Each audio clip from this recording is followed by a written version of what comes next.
There was this woman that was married to a man that was a twin. They lived in a two-bedroom bungalow in an average part of town. Her husband was a farmer while the woman was a full-time housewife. They lived a modest life and were very happy with each other. They were liked by everyone in the neighborhood, especially one elderly man of about 70. The couple were loved, no doubt about that, but that elderly man showed more love and concern towards the couple more than anyone else. His love and care were even greater to the lady. Every day, when he came back from farm, for he too was a farmer, he would bring fruits and vegetables to the lady. Sometimes, he brought fresh palm wine to her since he was also a palm wine tapper. In return, the lady gave him her delicious meals whenever she cooked. The lady was heavily pregnant. Therefore, she associated the man's kindness, generosity, and magnanimity to her condition as a pregnant woman. Little did she know that the man had an ulterior motive. Soon, it was time for delivery. She was rushed to the hospital and delivered a baby boy, but it was a stillbirth. The lady wept and mourned her dead son for weeks. Her husband did all he could to console her, but she was simply inconsolable. She had hoped so much to carry her baby in her arms since it was her first pregnancy. Time heals everything or most things. A few months down the way, she managed to heal and put her past behind her. She and her husband started working for another pregnancy, and soon, she was pregnant again. Her joy had been restored, and she and her husband rejoiced and started hoping that once again, they would be given the opportunity to carry their own child. However, that was not to be. 3 weeks later, she had a very painful miscarriage and lost the pregnancy. This time, nothing could console her. It wasn't easy for her, and that was the beginning of her troubles. She had 3 miscarriages within a year, and she could not tell what was happening. She and her husband went to numerous sangomas and babalawos, all to no avail. There was no solution to their problem. One day, a neighbor told the lady that a powerful man of God had come to town and people were flocking to see him. The man of God gave accurate prophecies of both the past and the present. Her neighbor encouraged her to go there and maybe she could get an answer to her questions. She discussed the matter with her husband, and she was given the green light to go see the new man of God. 2 days later, in the evening, she went to see the man of God just like everyone else. They were all standing in a line, waiting for the man of God to call them inside for prayers, counseling, or prophecy. As the man of God was walking into his makeshift office, for he had not established himself fully, he paused when he saw the woman. "What is your name, my daughter?" he asked compassionately. "My name is Kelechi, sir." "You are very troubled, I can see it." "Someone cannot come to my house and remain troubled." "Yes, sir." "Please, pray for me." "No, my daughter. There is no need to pray for you. Just go home and clean the under of your bed," he instructed. "What?" "Yes, you heard me. Go home and clean the under of your bed and your troubles will be over," he repeated. "Just that?" the woman asked, confused. "Yes, just that. Now, go." She went back home and told her husband what she had been told by the prophet, and her husband was terribly vexed and disappointed. He warned her never to go see the man of God ever again, but the lady kept thinking about what she had been told. The next day, after her husband had gone to the farm, she removed the mattress from their bed and leaned it on the wall. When she did that, she saw something moved. She couldn't tell what it was. So, she turned on the light, and the scream that left her mouth could be heard kilometers away.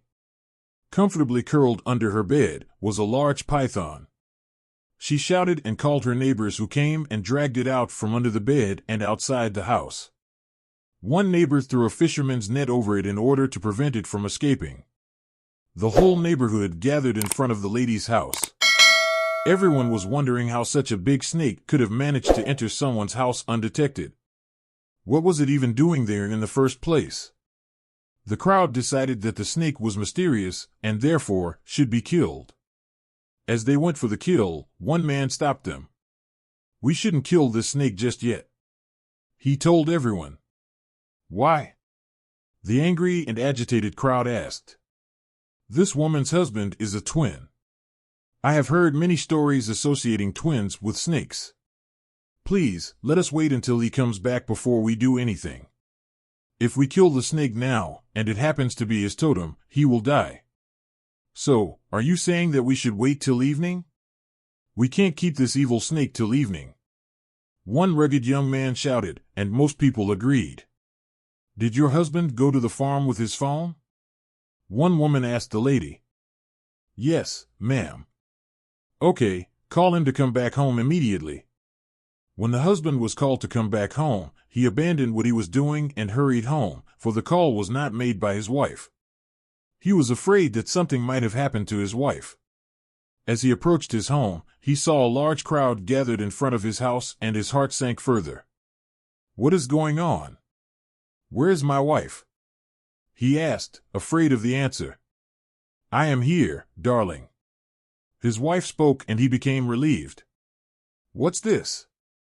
He asked. Where is this snake coming from? He was told the story, and he vehemently refused to have anything to do with a snake. He said he was a Christian, and there was no place in his heart for superstitious beliefs.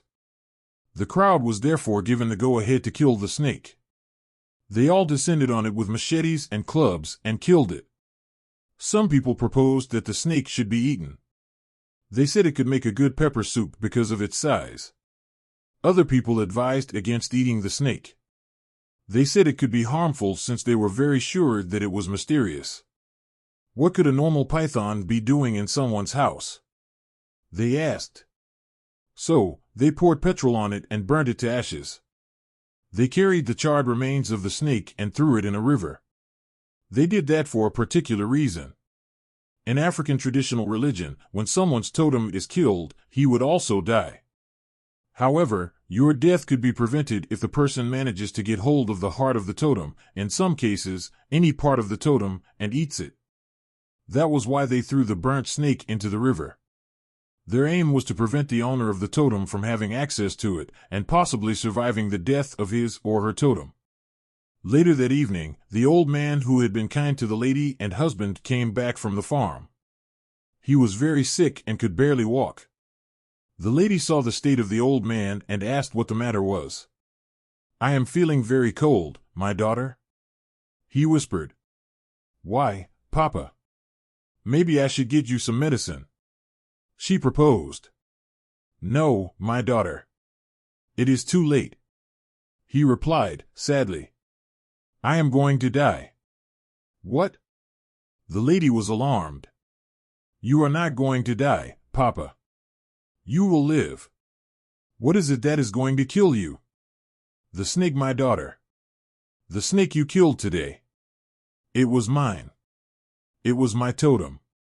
I didn't keep it there to harm you, it was only to protect you. Jesus Christ! The lady shouted and ran out of his house.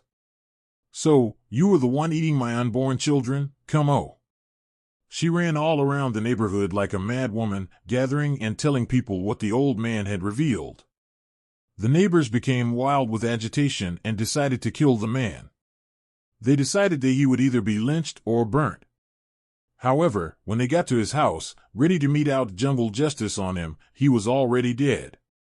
Well, to cut a long story short, Kelechi and her husband now have 2 children. They are twins. A boy and a girl. Moral lesson, not everyone who is nice to you mean good for you. Thanks for watching. Please don't forget to like, subscribe and comment what you think about this video. Bye for now.